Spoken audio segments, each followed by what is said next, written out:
마음 주시옵소서. 우리 찬양 드리고 우리 강의 시작합니다.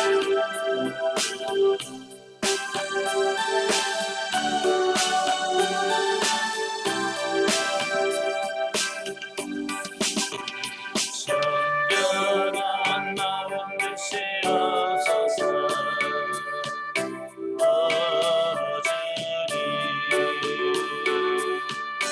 정의한 눈을 새롭게 하소서.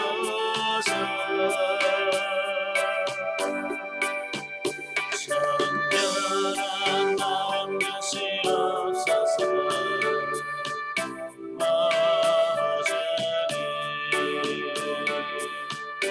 정의한 눈을 새롭게 하소서.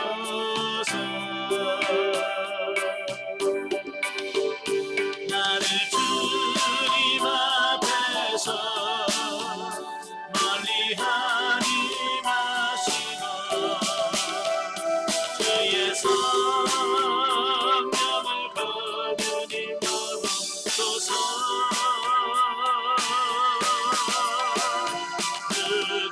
그들의 기쁨 다시 회복시키시며 변치 않는 관대 안에 두소서. 아멘. 기도하겠습니다. 은혜로우신 아버지 감사합니다. 오늘도 새날을 허락해 주시고 이렇게 모여서 수리자 과정 훈련할 수 있도록 은혜 주셔서 감사합니다. 오늘 요한복음 2장의 말씀을 같이 나누면서 아버지 훈련할 때 성령께서 우리 지각을 열어주시사 잘 깨닫게 하시고 또 그 말씀대로 변화되어지는 우리가 다 될 수 있도록 도와주옵소서. 시종을 주님께 맡겨오며 예수님의 이름으로 감사하며 기도합나이다. 아멘. 오늘은 요한복음 2장을 보도록 하겠습니다. 요한복음은 이제 크게 두 가지 사건을 다루고 있는데요. 자, 가나 혼인잔치에서 물로 포도주를 만드는 장면이 나오고요. 그 다음에 성전을 정하는 사건이 나옵니다. 자, 먼저 1절부터 12절까지 보면 혼인잔치에서 예수님께서 첫 번째 표적, 물로 포도주를 만드는 사건이 나옵니다. 자, 우리 성경 한번 읽죠. 요한복음 2장 1절부터 12절까지 우리 같이 봅니다. 사흘째 되던 날 갈릴리 가나에 혼례가 있어 예수의 어머니도 거기 계시고 예수와 그 제자들도 혼례의 청함을 받았더니 포도주가 떨어진지라. 예수의 어머니가 예수에게 이르되 저들에게 포도주가 없다 하니 예수께서 이르시되 여자여 나와 무슨 상관이 있나이까 내 때가 아직 이르지 아니하였나이다. 그의 어머니가 하인들에게 이르되 너희에게 무슨 말씀을 하시든 그대로 하라 하니라. 거기에 유대인의 정결 예식을 따라 두세 통 드는 돌 항아리 6이 놓였는지라. 예수께서 그들에게 이르시되 항아리에 물을 채우라 하신즉 아기까지 채우니 이제는 떠서 연회장에게 갖다 주라 하시매 갖다 주었더니 연회장은 물로 된 포도주를 맛보고도 어디서 났는지 알지 못하되 물떠온 하인들은 알더라. 연회장이 신랑을 불러 말하되 사람마다 먼저 좋은 포도주를 내고 취한 후에 낮은 것을 내거늘 그대는 지금까지 좋은 포도주를 두었도다 하니라. 예수께서 이 첫 표적을 갈릴리 가나에서 행하여 그의 영광을 나타내심에 제자들이 그를 믿으니라. 그 후에 예수께서 그 어머니와 형제들과 제자들과 함께 가버나움으로 내려가셨으나 거기에 여러 날 계시지는 아니하시니라. 아멘. 자, 이것은 이제 물로 포도주를 만드는 장면의 말씀인데요. 자, 그 교환을 보시면 요한복음서의 1장에서 12장에서는 예수님께서 행하신 많은 이적들 가운데서 저자 요한이 선정한 예수님이 하나님의 아들 되심을 증거해주는 예수님의 7대 표적에 대해서 말씀하고 있습니다. 그러니까 예수님께서 이 땅에서 행하신 표적을 다 기록하려면 둘 데가 없다고 할 만큼 예수님께서 많은 기적을 행하셨어요. 그 중에서 요한은 선별한 거예요. 7개만 딱 선별해서 이 사건은 예수님이 하나님의 아들, 하나님의 아들이심 되심을 증거하는 기준으로 삼으셨다라고 하는 겁니다. 그러니까 이 기적들은 굉장히 중요하다는 얘기죠. 오늘 본문에 보면 2장 1절부터 11절에 물로 포도주를 만드는 장면이 나오고요. 4장 46절에서 54절까지 보면 왕의 신하의 아들을 고쳐주는 그 기적이고요. 그 다음에 5장 1절부터 9절까지 보면 베데스다 연못가에서 38년 동안 중풍병으로 앓고 있는 사람을 고쳐준 장면이 나오고요. 또 6장 5절부터 13절까지 보면 오병이어의 기적이 나옵니다. 그 다음에 19장 9장 1절부터 7절까지 6장 19절부터 21절까지면 물 위를 걸으시는 예수님이 나오고, 그 다음에 9장 1절부터 7절까지 보면 소경을 실로암 못에 보내면서 가서 씻으라 하면 눈이 열릴 것이다. 그래서 소경의 눈을 열어주시는 이 부분이 나오고요. 그 다음에 11장 1절부터 44절에 보면 죽은 나사로를 살리는 이 기적에 대해서 말씀해 주고 있습니다. 언어가 쉽지는 않죠. 그죠? 그러니까 정말 우리 인간으로는 할 수 없는 일들을 행하심으로 바로 예수님이 하나님이시다. 하나님의 아들이시다. 이걸 증명하려고 하는 이런 부분인 거죠. 자, 그 중에서 첫째 표적으로 예수님께서 가나라고 하는 동네에 혼인잔치에 가셔서 물로 포도주를 만드는 이적이 오늘 본문의 말씀이다라는 거죠. 자, 예수님께서는 갈릴리 가나에 있는 혼인잔치에 제자들과 함께 초대를 받으셨습니다. 이 결혼 문화가 우리와 약간 다른 게 있어요. 우리는 그냥 초청을 안 해도 가지요. 그죠? 좀 친하다 싶으면 그냥 어떻게 들었든지 그냥 가요. 그러나 이스라엘은 그렇지 않아요. 혼인 잔치를 계획을 하면 거기서 초청장을 보내게 됩니다. 며칠 언제부터 결혼식을 하니까 이때 오실 거냐라고 확인을 해요. 그래서 확인하시고 초청받은 사람만 가게 돼 있어요. 근데 그 모르는 사람 초청하겠습니까? 아주 가까운 친척들, 가까운 사람들을 초청한다는 말이에요. 그래서 본문에는 안 나오지만 예수님도 초청했죠. 어머니도 초청했죠. 예수님의 제자들도 초청했죠. 이런 걸 보면 평소에 예수님과 너무 잘 아는 가장 가까운 사이에 있을 것이다 라고 우리가 볼 수 있죠. 자, 그런데 문제는 잔치를 한참 하고 있는데 포도주가 도중에 떨어졌다는 거예요. 이게 3절이 나오죠. 자, 지금이야 뭐 잔치하다가 뭐 음식 떨어지는 거 뭐 별반 문제가 없어요. 그죠? 지금은 뭐만 하면 돼요? 전화만 하면 바로 와요. 전화만 하면 뭐 그냥 다 오니까 걱정 없겠으면 옛날에 뭐 그런 게 어디 있겠어요. 그러니까 참 중요한 문제예요. 특별히 잔치석상에서 포도주가 떨어졌다라고 하는 부분은 첫째 분위기가 완전히 바뀌어지는 거잖아요. 또 하나는 뭐냐면 그때 당시 포도주는요, 잔치에서 포도주가 떨어졌다라고 하면 그 손님 중에서 법적으로 고발할 수 있는 부분이에요. 이게 우리 문화하고 약간 달라요. 우리를 불러놓고 포도주도 떨어졌냐? 법적으로 소송이 갈 만큼 아주 중요한 문제예요. 우리는 뭐 어떻게 그렇게까지 하겠어라고 하지만 문화가 다르다는 거 이거 이해를 하셔야 돼요. 그러니까 이건 굉장히 중요한 부분이에요. 그러니까 그걸 알고 있는 마리아가 걱정이 되는 거예요. 가까운 친척이 되는지 하여간 걱정이 되는 거예요. 그래서 오직 걱정이 됐으면 예수님한테 와가지고 조용히 말할까요? 이 집에 포도주가 떨어졌다.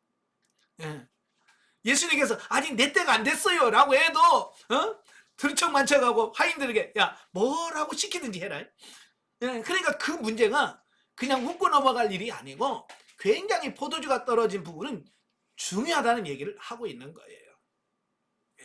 그래서 예수님께서 아직 때가 아님에도 불구하고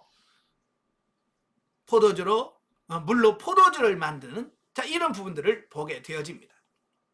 자, 여기서 보면 마리아의 성품을 보면 자기 일 아니잖아요. 그지? 자기 문제도 아니에요. 그 잔치하는 집의 문제, 그럼에도 불구하고 어때요? 그걸 예민하게 보고 그걸 중보해주고 기도해주는 이 부분을 본단 말이에요. 그럼 마리아의 이 성품을 여러분도 본받으셔야 돼. 예.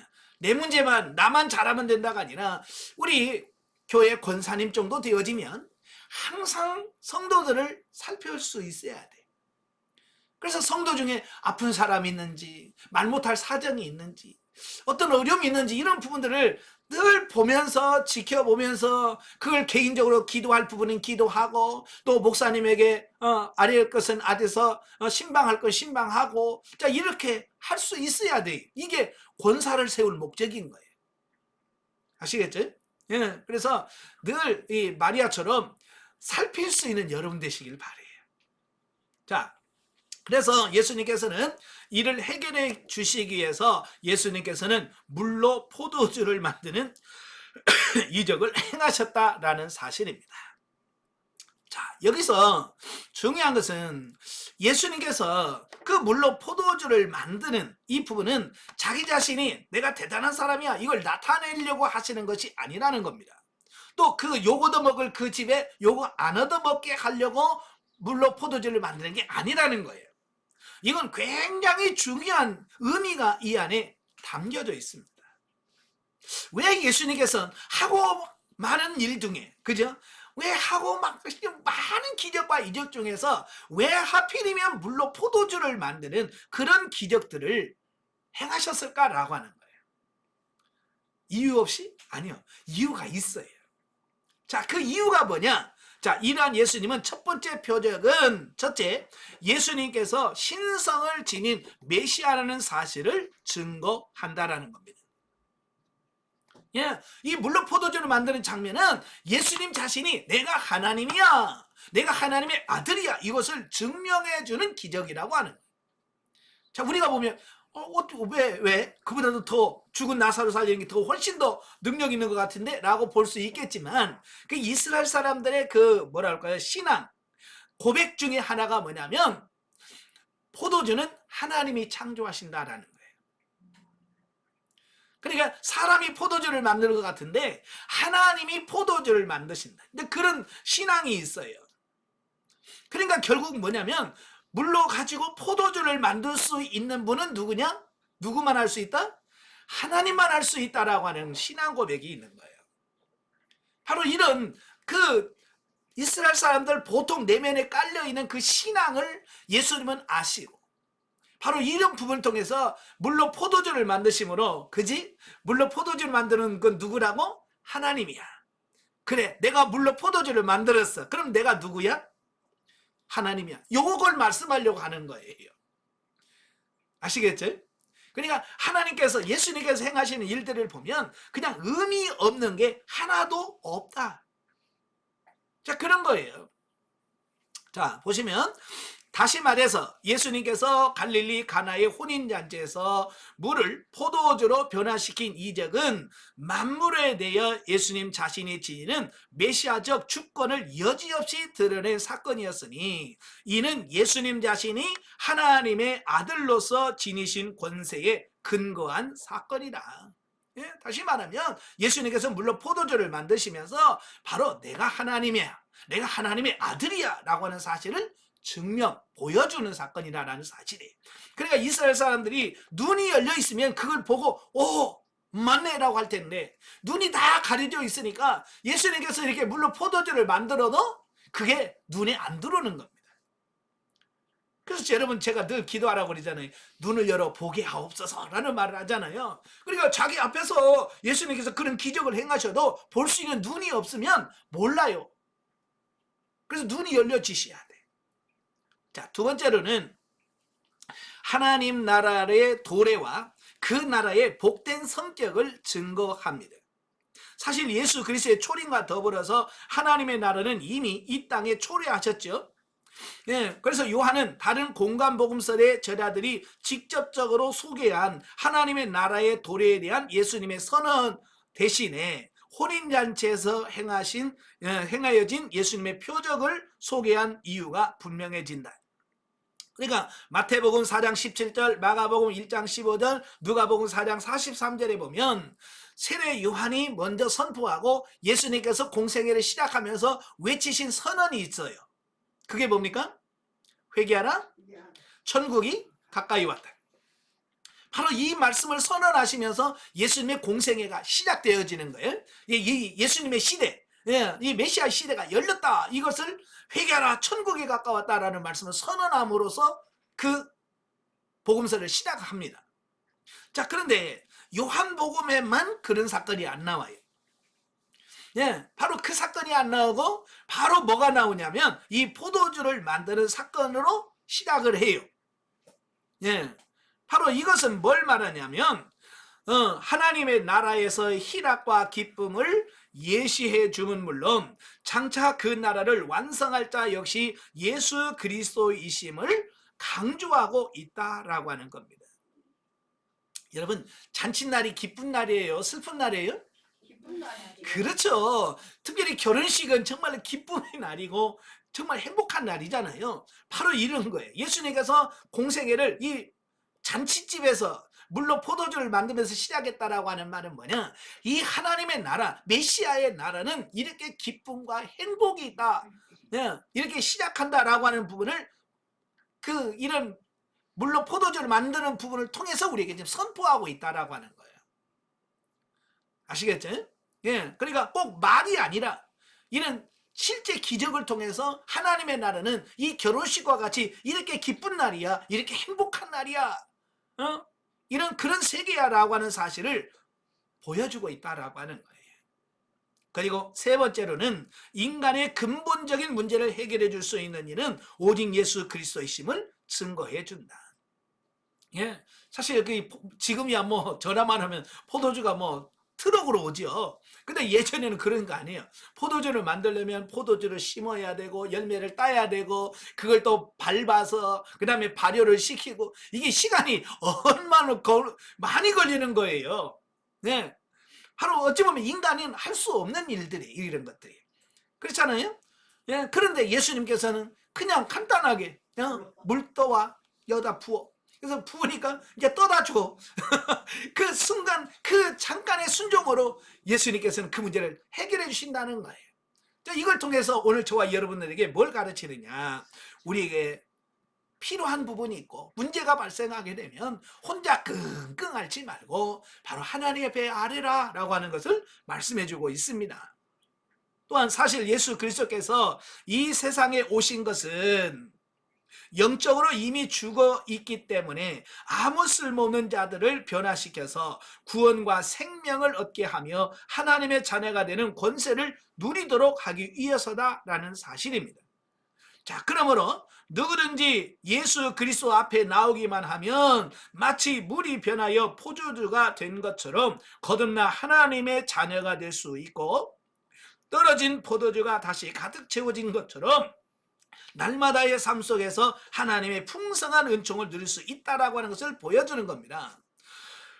그러니까 이런 거예요. 자, 물은 뭐예요? 그냥 물이잖아요. 그죠? 우리는 맹물과 같은 존재란 말이에요. 그죠? 우리가 맹물과 같은 존재인데 예수 그리스도를 만남으로 인해서 어떻게 돼요? 이제 포도주로 바뀌어지는 거예요. 그죠? 여기서 포도주로 바뀌었다라고 하는 말은 영적인 의미로 무슨 말이냐? 육신 중심으로 살던 우리가 예수 그리스도를 믿고 영이 성장함으로 이제 포도주와 같은 영 중심의 삶으로 바뀌어지는 삶을 살게 될 것이다 라고 하는 것을 보여준다 그 말이에요. 우리는 지금까지 맹물과 같은 삶을 살았어요. 육신 중심의 삶을 살았다 그 말이에요. 그죠? 그래서 여러분 3년 과정의 훈련의 과정을 통해서 뭐가 영적이고 뭐가 육적이라는 걸 이미 아셨잖아요. 그죠? 그래서 우리는 육신 중심으로 살았다는 삶을 이제는 완전히 영 중심의 삶으로 바뀌어져서 하나님이 원하시고 기뻐하시는 그런 삶을 살게 되는 존재로 바뀌어진다 그 말이에요. 아마 여러분 잔치 있었잖아요. 포도주가 없는데 물이나 드셔. 그럼 여러분 뭐라고 하겠어요? 욕을 바가지로 얻어먹겠죠. 잔칫날 포도주 대신에 물 먹으라고? 자, 그렇단 말이에요. 근데 이걸 포도주로 바꿔서 주니까 연회장이 뭐라고 그래? 신랑을 불러서 칭찬하잖아. 다른 집은 처음에 정신이 말짱할 때는 좋은 거 내놓다가 좀 알딸딸해지면 좀 질이 낮은 걸로 주는데, 이 집은 처음보다 나중에 온 게 더 좋다. 예. 이게 뭐예요? 변화된 삶이 처음보다 훨씬 더 나아지는 이 삶을 말씀하고 있는 거예요. 그러니까 여러분이 영성 훈련 받고 여러분이 성장하면 영성 받기 이전보다도 어떻게 해야 돼요? 나아져야죠. 더 좋아져야죠. 바로 이걸 얘기하고 있는 거예요. 자, 또 떨어진 포도주가 다시 가득 채워진 것처럼 날마다의 삶 속에서 하나님의 풍성한 은총을 누려야 된다. 예. 자, 이걸 또 육신적으로 기대해서 또 뭐 부자가 되는 이런 걸 기대하지 말고 영적으로 풍성함을 누리게 됨을 여러분은 기억해야 됩니다. 따라서 우리 주변에 죽어가는 영혼들에게 이 같은 그리스도를 소리 높여서 증거해서 그들도 우리 물이 변하여 포도주가 된 것 같은, 예? 그런 역사가 그들 가운데 나타나도록 우리가 힘써야 됩니다. 자, 두 번째 단락은 2장 13절부터 25절까지인데요. 자, 우리 같이 읽겠습니다. 13절부터 유대인의 유월절이 가까운지라 예수께서 예루살렘으로 올라가셨더니 성전 안에서 소와 양과 비둘기 파는 사람들과 돈 바꾸는 사람들이 앉아 있는 것을 보시고 노끈으로 채찍을 만드사 양이나 소를 다 성전에서 내쫓으시고 돈 바꾸는 사람들의 돈을 쏟으시며 상을 엎으시고 비둘기 파는 사람들에게 이르시되 이것을 여기서 가져가라. 내 아버지의 집으로 장사하는 집을 만들지 말라 하시니 제자들이 성경 말씀에 주의 전을 사모하는 열심이 나를 삼키리라 한 것을 기억하더라. 이에 유대인들이 대답하여 예수께 말하기를 내가 이런 일을 행하니 무슨 표적을 우리에게 보이겠느냐. 예수께서 대답하여 이르시되 너희가 이 성전을 헐라 내가 사흘 동안에 일으키리라. 유대인들이 이르되 이 성전은 46년 동안의 지었건을 내가 3일 동안에 일으키겠느냐 하더라. 그러나 예수는 성전된 자기 육체를 가리켜 말씀하신 것이라. 죽은 자 가운데서 살아나신 후에야 제자들이 이 말씀하신 것을 기억하고 성령과 예수께서 하신 말씀을 믿었더라.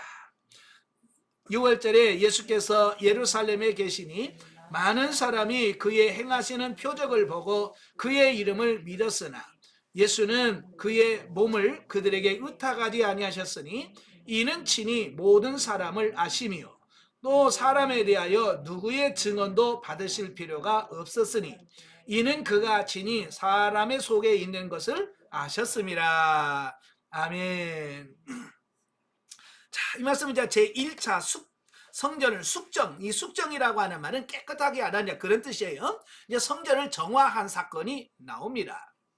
자, 보면은 다른 공관복음서에서는 언급하고 있지 않는 예수님의 1차 숙정 사건을 언급해 주고 있습니다. 이것은 예수님의 사역의 성격이 성전이 지닌 의미를 밝혀주기 위함이라는 겁니다.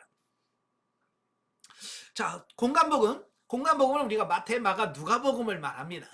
이 복음서에는 예수님께서 성전을 깨끗하게 하신 사건이 딱 한 번씩 나와요.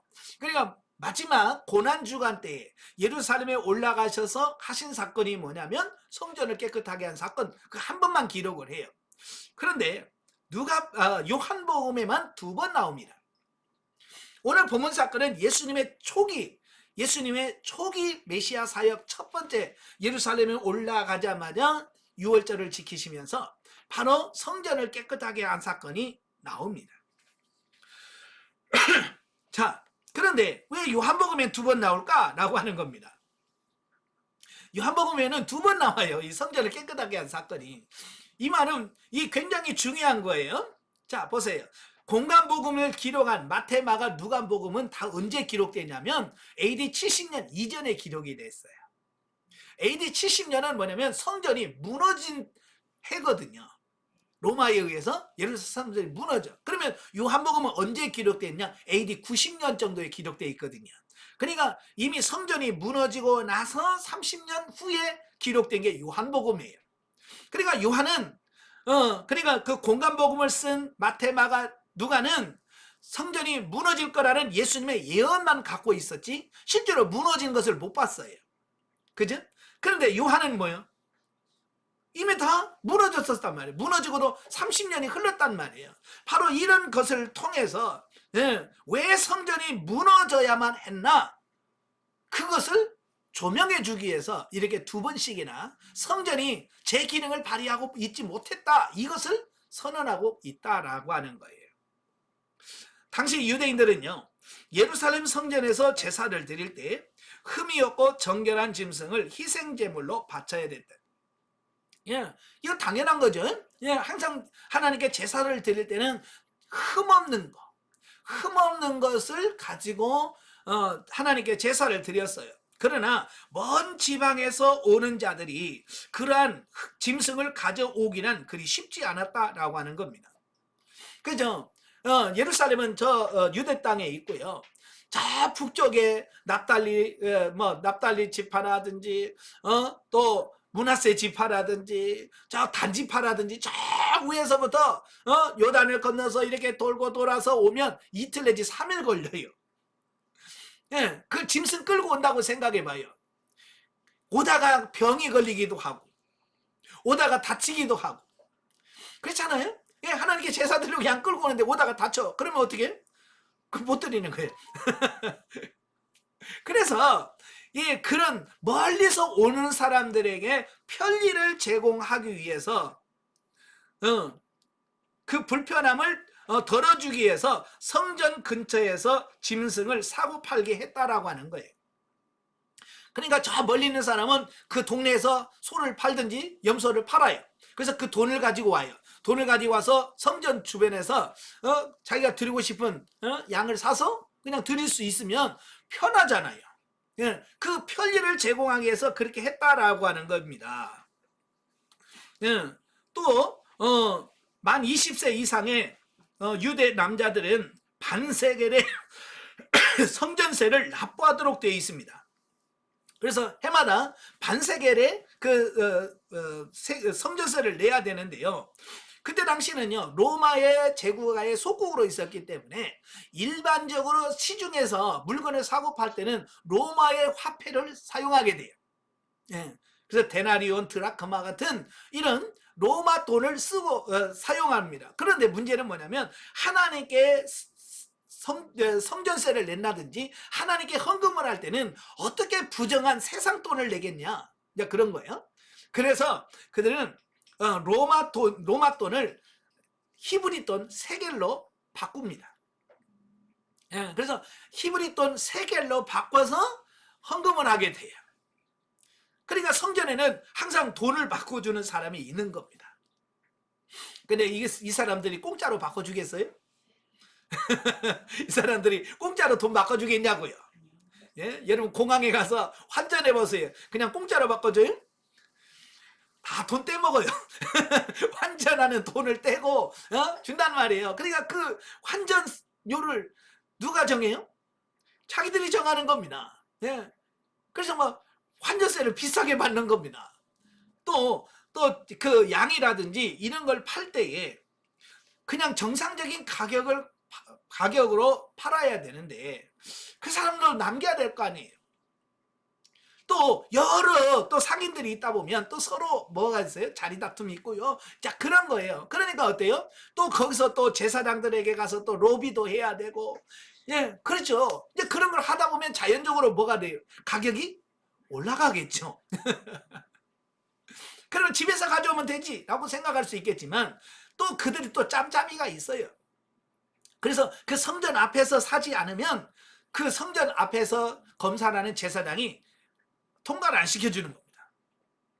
그러니까 울며 겨자 몇 개씩으로 그 집에서 사야 돼. 비싸게.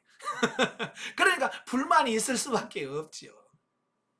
자, 그런 것을 예수님께서는 너무너무 잘 아신 거예요. 자, 이처럼 선의의 목적에서 비롯된 관행이 점차 부패하여 제사장들이 상납금을 받는 조건으로 특정 장사치들의 독과점 행위와 폭리 행위를 묵인했다는 겁니다. 왜? 그래야 자기들에게 목돈이 들어오니까 뒷돈이 들어오거든요. 따라서 저들의 행위는 성전에서의 제사 의식을 빙자하여 자신들의 배를 불리는 탐욕의 행위이자 형식적으로만 하나님을 위하는 모독 행위였다라는 사실이에요. 그러니까 겉으로는 하나님께 제사하고 하지만 뒤에서는 뭐요? 다 장사치에 이익을 남기는, 사기치는 이런 게 생겨지는 겁니다. 바로 그래서 예수님께서 그 모습을 보시고 책망하신 거예요. 그래서 예수님께서 뭐라고 그래요? 내 아버지의 집으로 장사하는 집으로 만들지 마라 하시면서 저들을 성전 밖으로 모두 쫓아내셨죠. 이는 곧 하나님은 영이시니 예배하는 자가 영과 진리로 예배할지니라라고 하는 교훈을 행동으로 직접 보여주시는 겁니다. 그래서 요한복음 4장에 보면 영과 진리로, 이건 예배의 본질이 뭐냐? 염소, 양 이런 게 아니라는 겁니다. 정말 중요한 것은 하나님께 영으로 진리로 예배하느냐라고 하는 사실이에요. 그러나 여러분 오늘날의 이 한국교회 모습을 보면 정말 영과 진리로 예배하는 교회가 있습니까? 없습니까? 없습니다.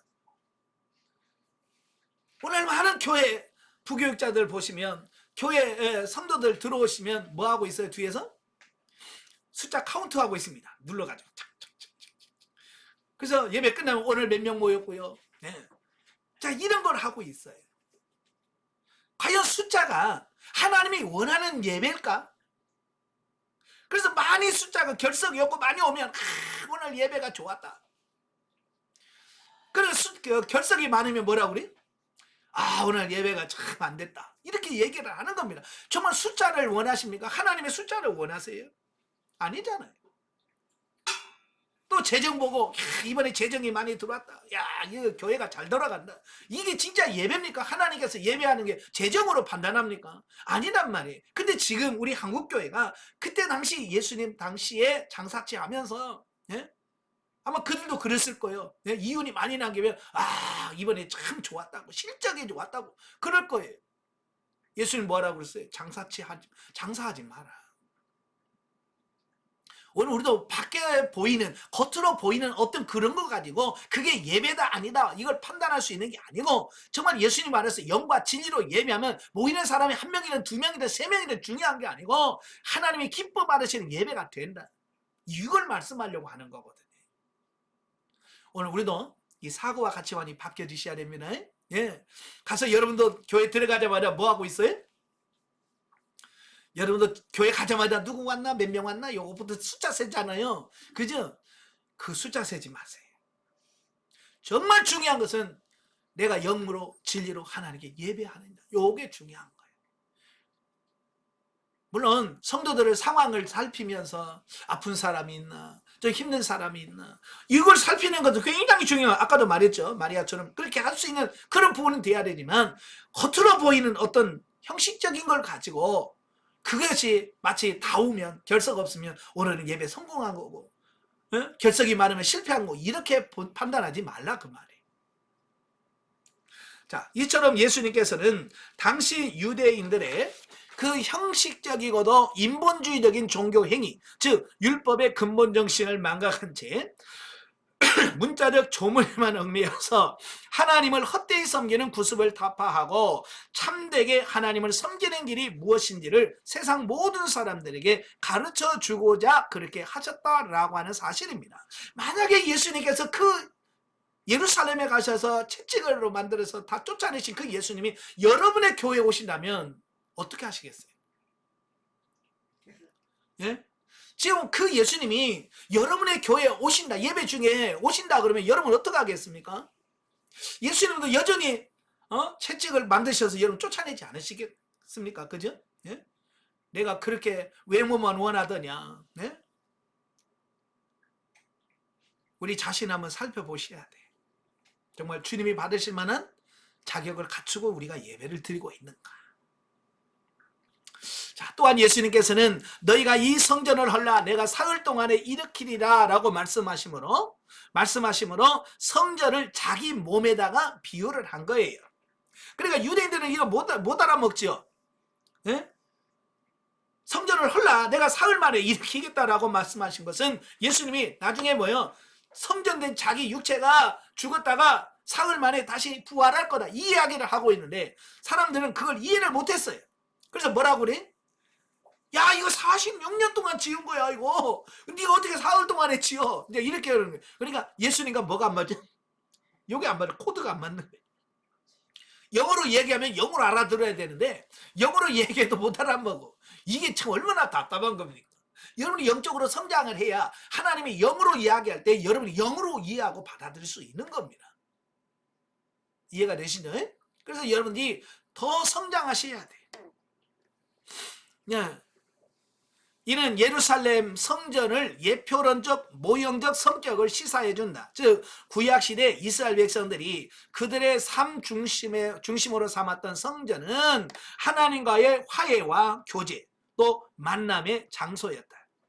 그렇죠? 하나님께서 모세에게 성막을 지으라 그랬죠. 그 성막을 만들라고 하신 이유가 뭐예요? 내가 거기서 너희와 만나겠다.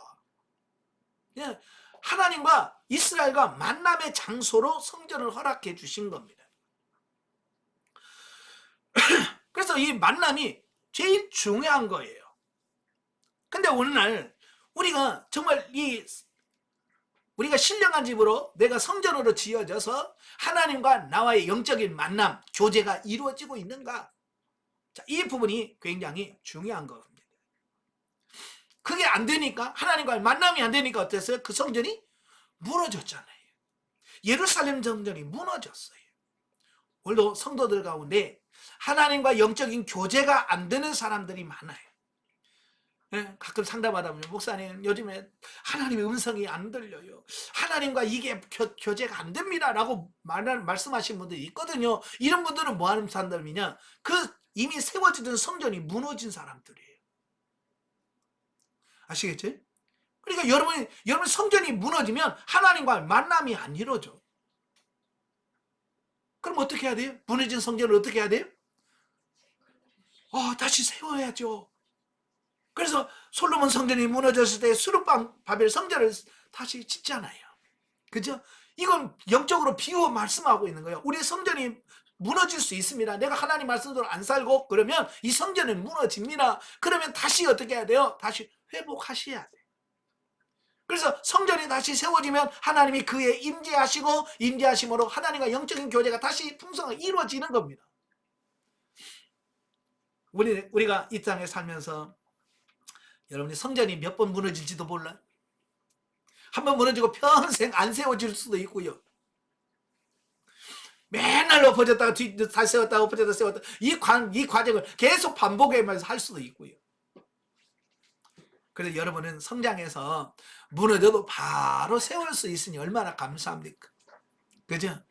근데 이걸 모르는 사람들 한번 무너지면요, 이게 무너진조차도 모르면서 그냥 바벨론에서 그냥 평생을 살아가고 나중에 가서 성전 지어라 그래도 안 와. 그죠? 귀환하라고 그래도 안 가요. 오늘 마찬가지예요. 영성훈련 받고 성전 무너진 성전 다시 세우라고 그래도 끔찍도 안 하신 사람들이 많아요. 왜? 그게 몰라서.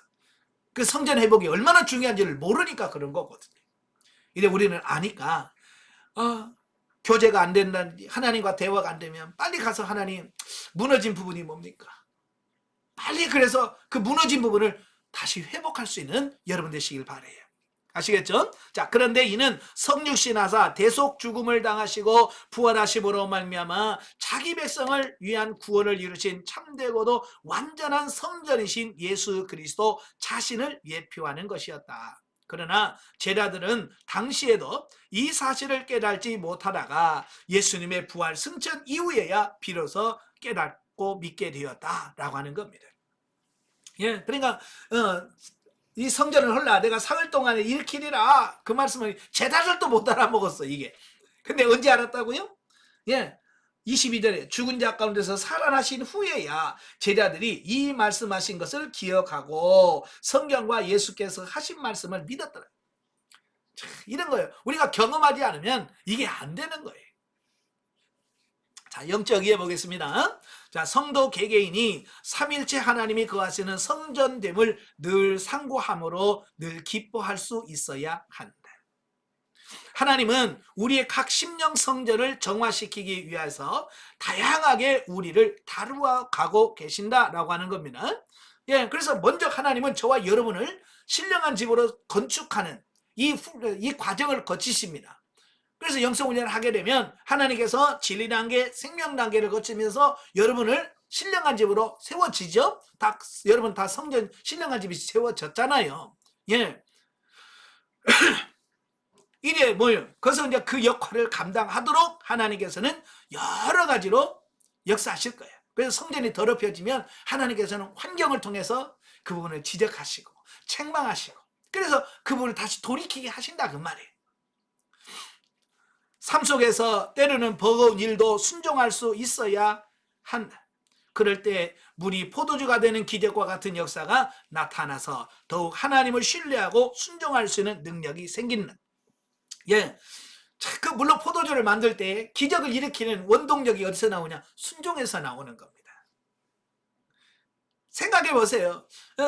여러분 같으면 하겠어요, 안 하겠어요? 순종하겠어요, 안 하겠어요? 물 떠와라. 그거야 뭐 알았어요. 물 떠오라는데 그거 못 떠워주고 있습니까? 물 떠 여기다 부어. 그럼 부어.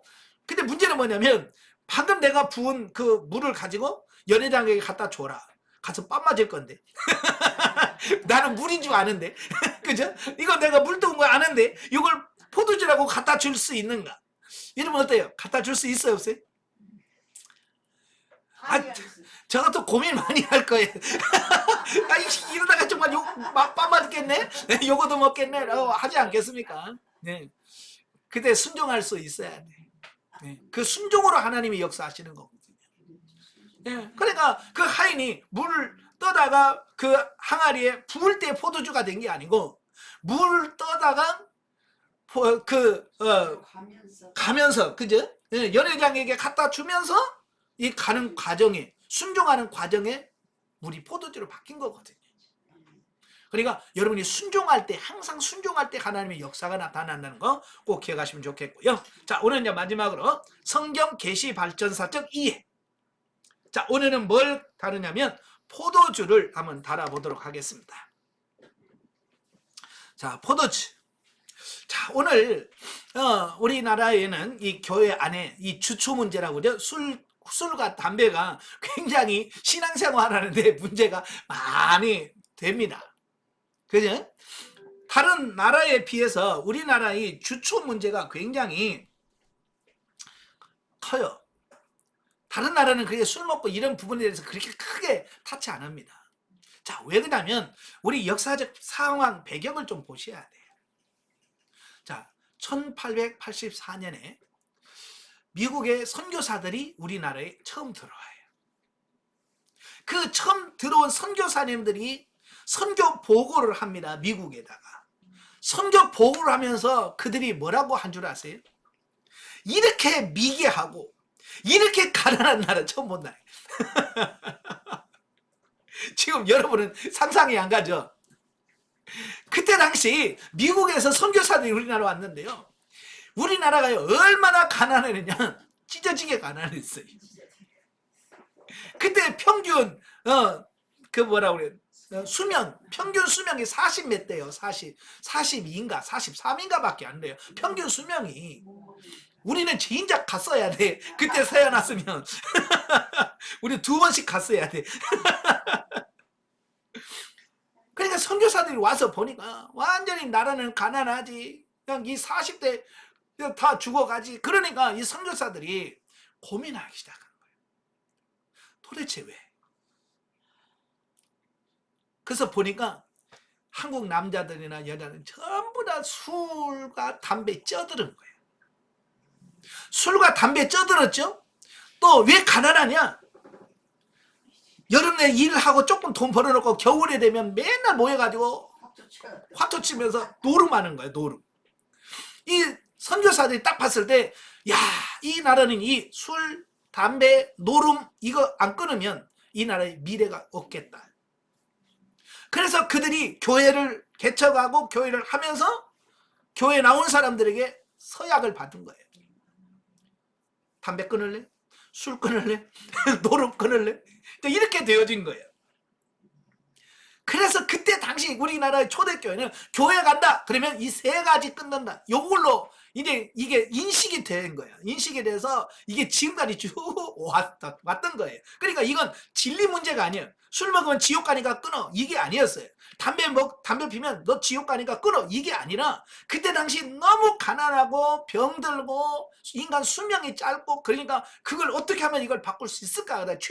최소한 우리 교인들만큼 이 세 가지는 끊자라고 시작한 게 그게 세 가지가.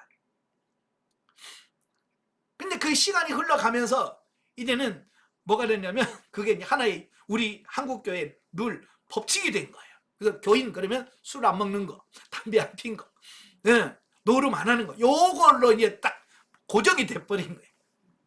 그래서 이제 그게 이제 사람들을 평가할 때 믿음이 좋고 나쁘냐 평가할 때 너 술 먹어 안 먹어? 안 먹어 그러면 너 믿음 좋다.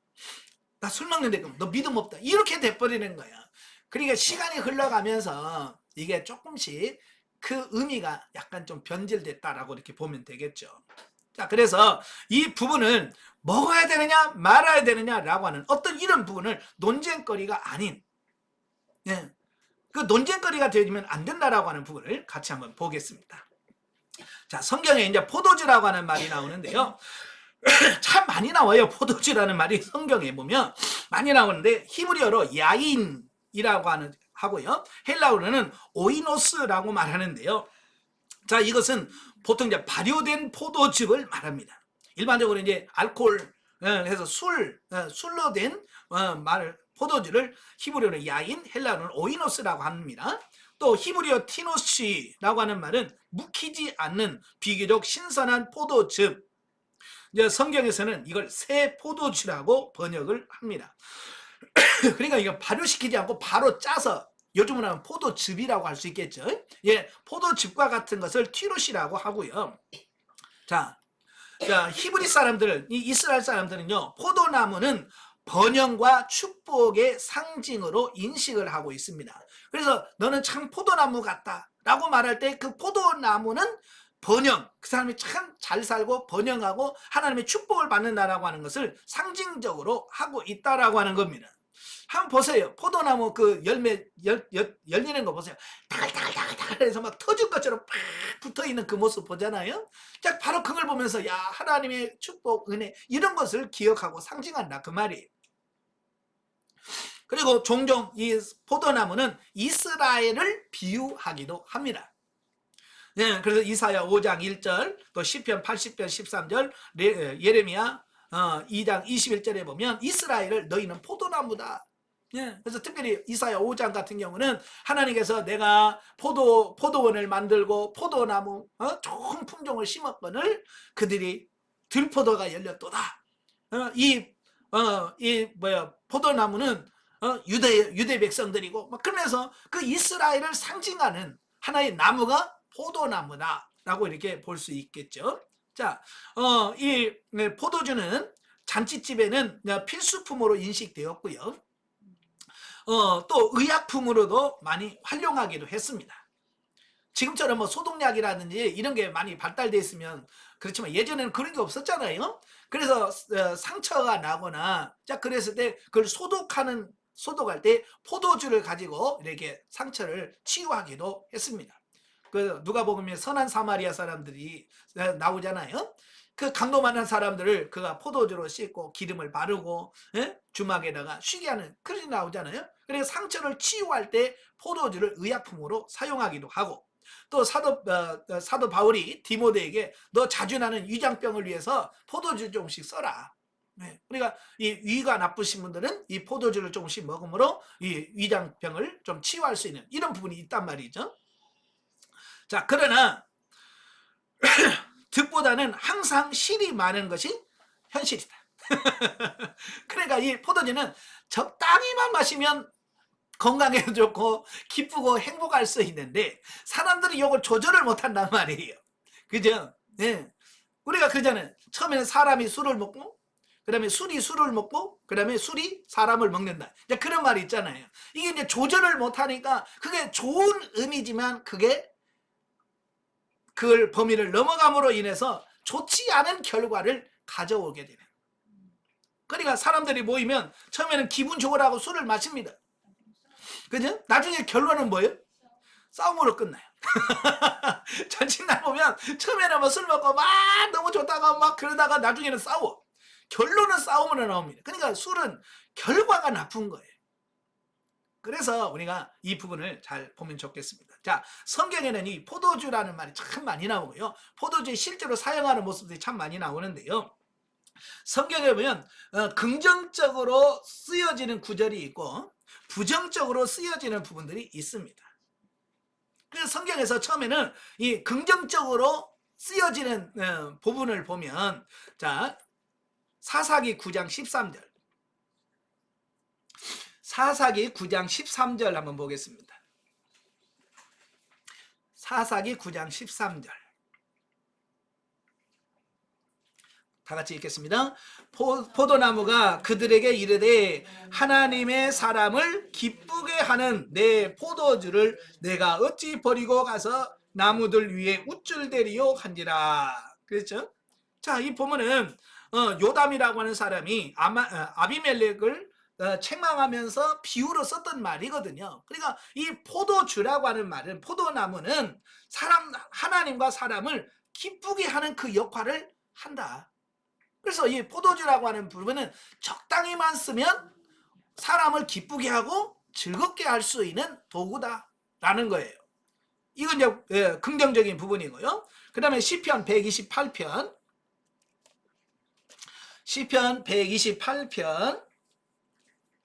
3절에 보면, 시편 128편 3절 보면 다 같이, 내 집 안방에 있는 내 아내는 결실한 포도나무 같으며 내 식탁에 둘려 앉은 자식들은 어린 감람나무 같으리로다. 그랬죠? 자, 여기서 정말 하나님이 축복하는 가정을 말씀하면서 그의 아내는 결실한 포도나무 같다. 아까 말했죠? 이 포도나무는 뭘 상징한다고요? 번영과 축복을 상징하는. 그러니까 아내를 마치 포도나무처럼 비유한 것은 그가 얼마나 따글따글 자식들 많이 낳고 하는 어떤 이런 부분들을 상징적으로 포도나무 같다라고 축복하는 모습을 보게 됩니다. 그 다음에 시편 80편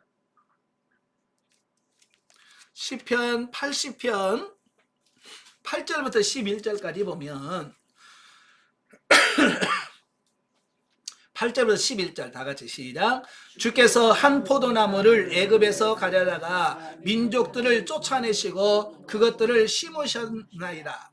주께서 그 앞서 가꾸셨으므로 그 뿌리가 깊이 박혀서 땅에 가득하며 그들이 산들을 가리고 그 가지는 하나님의 백향목 같으며 그 가지가 바다까지 뻗고 넝쿨이 강까지 미쳤거늘. 자, 여기서 한 포도나무를 애굽에서 가져다가, 이 말은 무슨 말이냐면 출애굽한 사건을 비유적으로 설명하고 있습니다. 그래서 이스라엘을 뭘로 비유하고 있어요? 포도나무로 비유를 하고 있는 겁니다. 그래서 애굽에서 종살이 하고 있는 그 이스라엘 백성들을 가나안으로 와서 거기에 심으신, 이건 이스라엘의 출애굽 사건을 비유적으로 설명을 해주고 있습니다. 예. 그 다음에 전도서 10장 19절. 전도서 10장 19절. 다 같이. 잔치는 희락을 위하여 베푸는 것이요 포도주는 생명을 기쁘게 하는 것이나 돈은 범사에 이용되느니라. 자, 여기서 포도주는 생명을 뭐 한다고요? 기쁘게 하는 그 역할을 감당하게 해준다라고 하는 겁니다. 자, 이렇게 포도주는 잘만 쓰면 우리가 좋게 할 수 있습니다. 그래서 성경에서도 좋은 긍정적인 부분을 말씀하고 있는 부분이 분명히 있습니다. 자, 그런데 이런 긍정적인 부분도 있지만 성경에서는 부정적인 부분을 말씀하고 있기도 해요. 자, 창세기 9장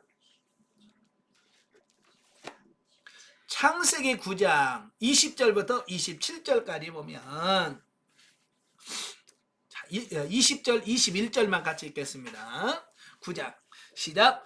노아가 농사를 시작하여 포도나무를 심었더니 포도주를 마시고 취하여 그 장막 안에서 벌거벗은지라. 아멘. 자, 이게 성경에 나오는 포도주 먹고 최초로 실수하는 모습이 나옵니다. 그러니까 아까 그랬죠. 잘만 쓰면 약이 돼요. 포도주는 잘 쓰면 약이 되고 기분도 좋고요. 분위기도 만들고요. 다 좋습니다. 그러나 이게 과하면 오늘 노아처럼 그가 방주에서 나온 다음에 포도 농사를 지었습니다. 얼마나 잘 됐습니까? 그래서 포도주를 만들어가지고 기분 좋으니까 탁 드셨는데 이게 정신이 알딸딸한 거예요. 그러니까 이제 다 벌거벗고 요즘은 추태를 부리게 되어지는 거예요. 이게 문제란 말이에요. 사람이 적당히 가면, 근데 넘어가면 항상 추태가 나와요. 그죠? 그러니까 싸우죠.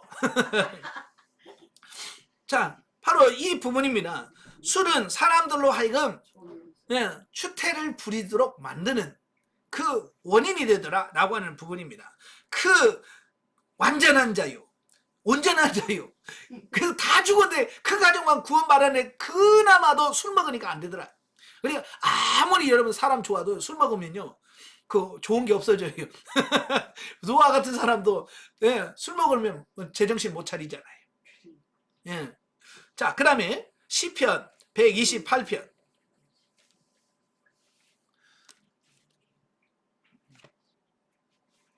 레위기. 레위기 10장입니다. 레위기 10장. 레위기 10장 1절부터 11절. 레위기 10장 1절부터 11절까지인데요. 그 9절 8절부터 읽겠습니다. 8절부터 시작. 여호와께서 아론에게 말씀하여 이르시되 너와 내 자손들이 회막에 들어갈 때에 포도주나 독주를 마시지 말라. 그리하여 너희 죽음을 면하라. 이는 너희 대대로 지킬 영원한 규례니라. 거기까지. 자, 1절부터 9절까지 내용, 7절까지 내용이 뭐냐면 아론의 아들 나답과 아비후가 하나님께서 명하지 않은 다른 불을 가지고 하나님께 분향을 하다가 여호와의 불이 나와서 죽어버린 거예요. 여러분, 하나님께 제사드리다가 둘이 죽었어요. 성경에는 왜 하나님이 그를 죽였는지에 대한 이야기가 안 나와요. 단지 그들이 하나님의 명하신 불이 아닌 이상한 불을 드렸다라고 말합니다. 그래서 이상한 불이라고 하는 말은 원래 분향단에서 그 향을 피울 때 그 불은 어디서냐면 이 번제단에서 가지고 온 숯불에다가 향을 살라서 하나님께 제사를 드리도록 되어 있는데요. 그 번제단에서 나온 숯이 아니라 엉뚱한 데서 나온 숯불을 가지고 가서 분향을 했다 그 말이에요. 왜 그랬을까? 바로 이제 오늘 보면 바로 말씀에서 9절에 나오잖아요. 하나님께서 그 모세와 아론에게 말합니다. 다시는 너 회막에 들어갈 때 포도주나 독주 마시지 마라. 이 말은 무슨 말이겠어요? 나답과 아비후가 그 전날 술을 잔뜩 마시고요. 그 다음날도 정신이 못 차린 거예요. 분별력이 없어지는 거예요. 여러분, 술 취하면 분별력이 없어지는 겁니다. 그래서 하나님께서 명하시지 않은 다른 불을 가지고 가서 그가 분향을 함으로 하나님의 징계를 받게 되는, 이해가 되시죠? 자, 술을 먹으면 분별력이 떨어집니다. 자, 그 다음에 이제 민수기입니다. 민수기 6장.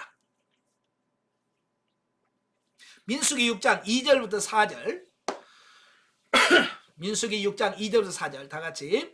이스라엘 자손에게 전하여 그들에게 이르라. 남자나 여자가 특별한 서원 곧 나시린의 서원을 하고 자기 몸을 구별하여 여호와께 드리려 하면 포도주와 독주를 멀리하며 포도주로 된 초나 독주로 된 초를 마시지 말며 포도주도 마시지 말며 생포도나 건포도도 먹지 말지니 자기 몸을 구별하는 모든 날 동안에는 포도나무 솟아는 씨나 껍질이라도 먹지 말지며.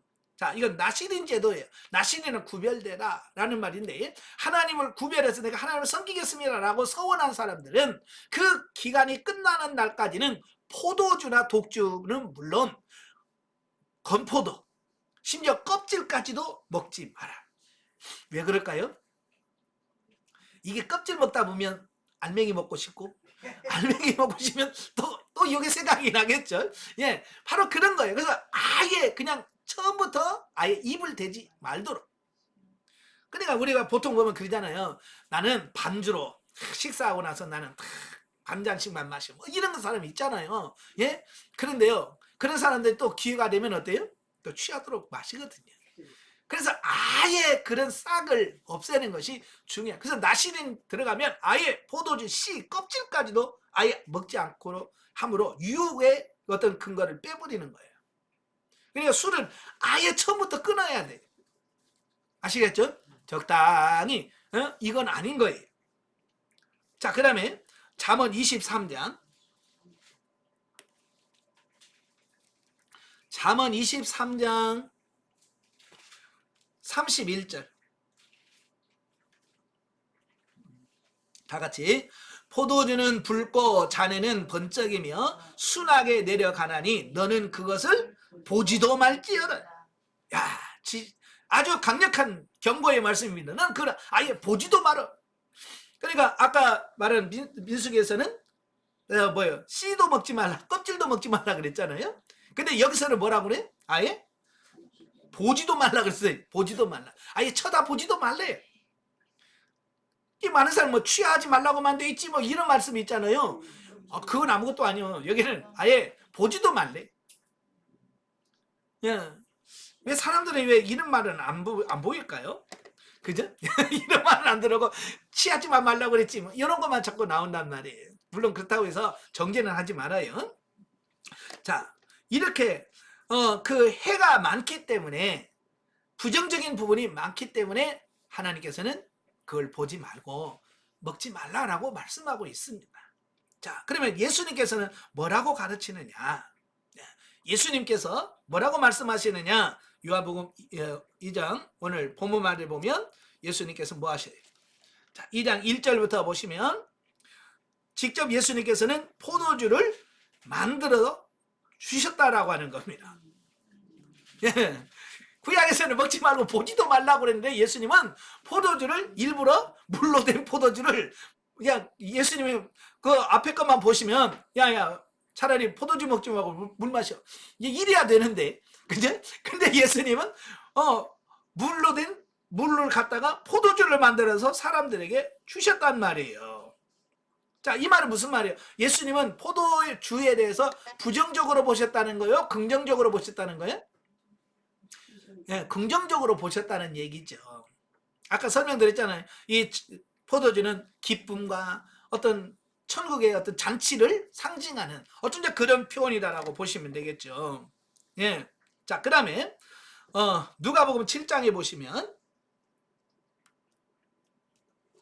누가복음 7장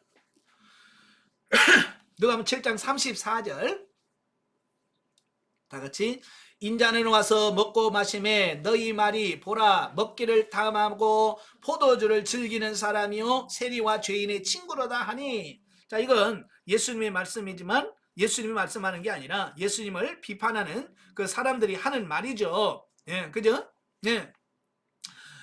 예수님은 포도주를 마셨어요. 예수님도 자신도 마셨고요. 나중에 성만찬 할 때에 이제 마태복음 26장이 나오죠. 마태복음 26장. 마태복음 26장 26절부터 29절까지 보시면 자, 다 같이 그들이 먹을 때에 예수께서 떡을 가지사 축사하시고 떼어 제자들에게 주시며 이르시되 받아서 먹으라 이것은 내 몸이니라 하시고 또 잔을 가지사 감사 기도하시고 그들에게 주시며 이르시되 너희가 다 이것을 마시라 이것은 죄사함을 얻게 하려고 많은 사람을 위하여 흘리는 바 나의 피 곧 언약의 피니라. 그러나 나는 너희에게 이르노니 내가 포도나무에서 난 것을 이제부터 내 아버지의 나라에서 새 것으로 너희와 함께 마시는 날까지 마시지 아니하리라 하시니라. 예, 예수님은 친히 성찬 예식을 하시면서 이걸 마셔라 이건 내 피다 라고 말씀을 하신 겁니다. 그래서 이건 이 포도주는 뭐냐? 단순히 내 기분 좋게 나 기분 좋으라고 마시는 게 아니라 바로 예수 그리스도와 하나 된 연합된 것을 의미하는 그 의미에서의 의미로 바뀌어지고 있다라고 하는 겁니다. 자, 그래서 이제 포도주를 우리가 보면, 자, 보겠습니다. 포도주를 보시면, 자, 오늘은 포도주. 자, 구약에서는 부정적인 것, 긍정적. 이 두 가지가 병행되어집니다. 그죠? 자, 신약시대 예수님께서는 뭐예요? 영적인 의미로 이걸 바꿔주시는 거예요. 바꿔주셔서 성만찬 의식을 통해서 언약의 피라고 이걸 바꿔주십니다. 그 다음에 이제 사도시대 오면 또 약간 개념이 또 바뀌어져요. 거기 보세요. 자, 에베소서 5장 18절. 에베소서 5장 18절에 보면 예수님은 그렇게 긍정적으로 얘기하는 것 같잖아요. 그죠? 근데 예수님께서 긍정적으로 말씀하신 이유는 뭐냐면 이 포도주 자체, 구약에서 말하는 이 긍정적, 부정적 의미를 보는 게 아니라 영적 의미로 보는 거예요. 아시겠죠? 예, 예수님께서는 영적 의미로 포도주를 본 거예요. 예, 그래서 마시도록 성만찬 때 마시도록 이렇게 말씀하고 있죠. 자, 그런데 이게 이제 사도시대, 예수님이 부활 승천하시고 나서 사도시대에 에베소 5장 18절 다 같이 술 취하지 말라. 이는 방탕한 것이니 오직 성령으로 충만함을 받으라. 자, 그 에베소 교인들이 술을 우리나라 옛날 선교사들이 왔을 때처럼 술을 좋아했나 봐요. 그래서 가서 보니까 이 성도들이 막 술을 잔뜩 취하고 말이지, 포도주를 많이 마시는 거예요. 그러니까 사도 바울이 그들 향해서 야, 술 취하지 마라. 술 취하지 말라. 이는 방탕한 것이다. 술 취하지 말고 성령의 충만을 받으라. 이제 사도시대, 성령시대, 교회시대에 와서 사도 바울이 이게 술 취하지 말라. 금지시켰어요. 금주령을 내려요. 그러니까 육신을 위한 삶이 아니라는 얘기예요. 아시겠죠? 그래서 성령의 충만을 받으라는 것은 영적인 의미를 이야기하고 있는 겁니다. 자, 그 다음에 베드로전서 4장 3절. 베드로전서 4장 3절 보시면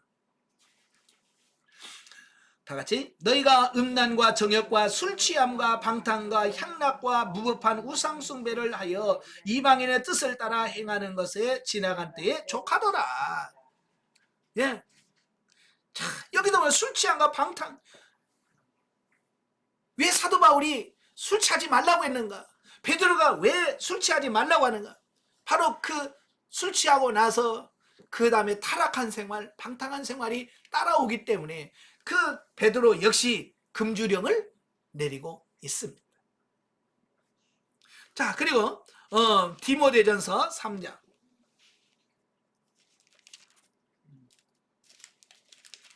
디모데전서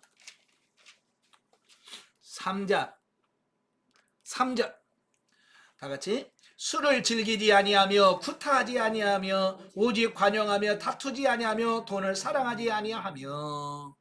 자, 그 다음에 8절 이와 같이 집사들도 정중하고 일구이연을 하지 아니하고 술에 임박히지 아니하고 더러운 일을 탐하지 아니하고. 그러니까 앞에는 감독을 세울 때 자격은 술 취하는 술을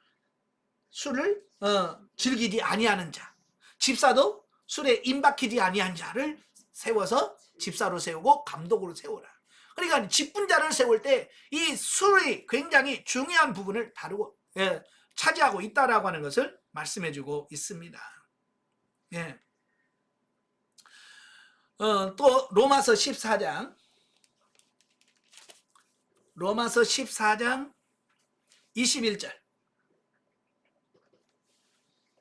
다 같이 고기도 먹지 아니하고 포도주도 마시지 아니하고 무엇이든지 내 형제로 끓이끼게 하는 일이 아니함이 아름다우니라. 아멘.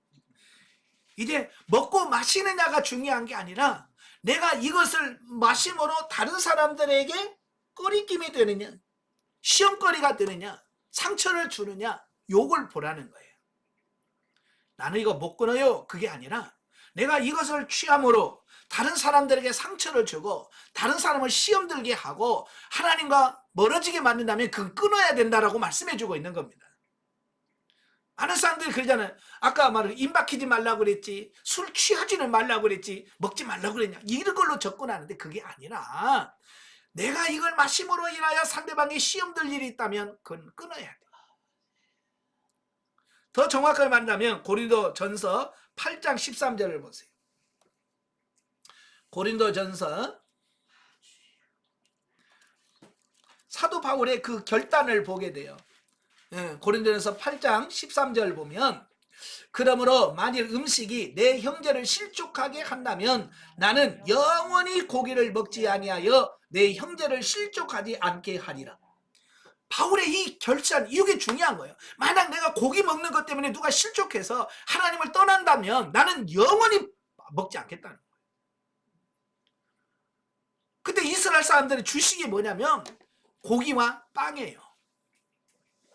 우리나라로 말하면 밥이에요, 밥. 그죠? 여러분 밥 안 먹고 살 수 있어요? 며칠이야 빵을 먹겠죠. 그럼 밥 먹지 말으면 이거 못 살 거예요. 마찬가지요. 바울도 이 고기 없으면 못 사는 사람들. 왜? 그게 주식이니까. 그런데 그것 때문에 누가 시험 들거나 내가 고기 먹는다는 것 때문에 상처가 된다면 나는 죽을 때까지 안 먹겠다.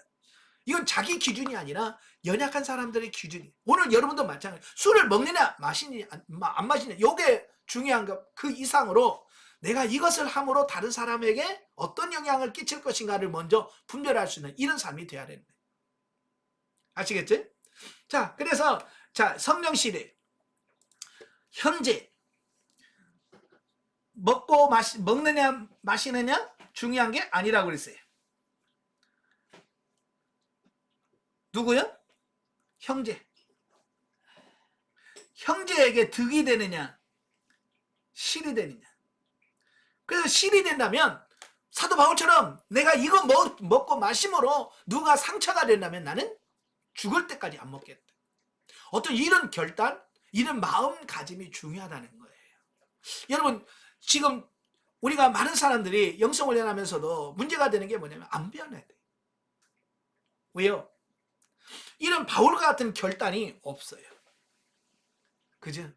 내가 이것이 다른 사람에게 마음에 시험 들고 마음에 상처를 준다면 나는 이거 끊겠다라고 하는 어떤 그런 결단이라든지 이런 게 없어요. 그래서 우리가 하나님 앞에 바로 살길 바래요. 자, 결론입니다. 마시지 않는 자는 마시는 자를 정죄하지 말고. 이제는 술 먹냐 안 먹냐 이거 가지고 막 논쟁하고 그럴 시기는 아니에요. 그냥 자기 믿음의 결단 이게 필요한 거예요. 그 다음에 마시는 자는 하나님의 영광을 위한 것인지 정말 내가 마시는 이게 좀 하나님 영광이 될까? 이 부분을 한번 생각해 보셔야 돼. 그래서 이게 영광이 된다면 마셔요. 그렇잖아요? 내가 술 마시는 게 하나님 영광 낸다 생각하면 마셔. 괜찮아. 근데 영광 되겠어요 안 되겠어요? 영광 되면 성령에서 마시라고 하겠죠. 예수님도 아까 그랬잖아요. 성찬식 포도주 하면서 나는 다시는 하나님의 나라에서 마실 때까지 나는 이제 포도주 안 먹겠다. 예수님도 그 성찬식의 포도주, 그 포도주는 자기의 피를 상징합니다. 거기까지만 나는 여기까지만 포도주 마시고 나는 이제 끝나. 지금은 포도주 마시고 그런 시대가 아니에요. 아시겠죠? 그래서 우리가 성찬식 때 기념으로 조금 마시는 거지 그걸 술 취하려고 마시는 게 아니에요. 그렇잖아요.